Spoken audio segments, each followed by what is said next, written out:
क्या कोई पिता इतना बेरहम हो सकता है कि अपनी ही पत्नी और दो मासूम बेटियों को मौत के घाट उतार दे? क्या शराब की लत इंसान को इतना हैवान बना सकती है कि वह अपने ही परिवार का कातिल बन जाए? और अब लगभग 3 साल बाद अदालत ने इस मामले में ऐसा फैसला सुनाया जिसने पूरे बुंदेलखंड को झकझोर कर रख दिया।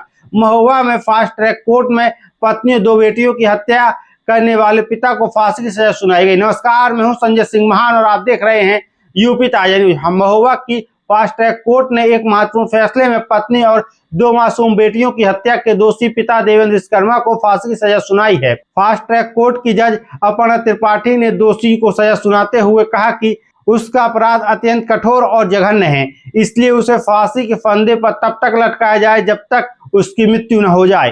कोर्ट ने दोषी को 50,000 रुपए के जुर्माना भी लगाया है। अब आपको बताते हैं कि पूरा मामला है क्या। यह घटना जुलाई 2023 की है।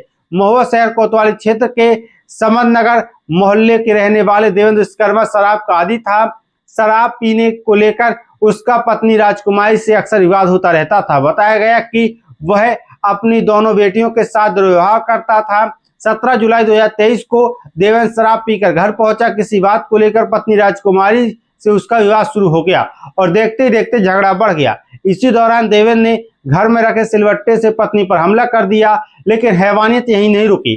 उस समय घर के अंदर मौजूद 9 साल की बेटी आरुषि और 6 साल की बेटी सोनाक्षी सो रही थी। आरोप है कि देवेंद्र ने दोनों मासूम बेटियों पर भी सिलवट्टे से हमला कर दिया। हमले में तीनों के सिर पर गंभीर चोट आई और उनकी मौत हो गई। वारदात को अंजाम देने के बाद आरोपी मौके से फरार हो गया।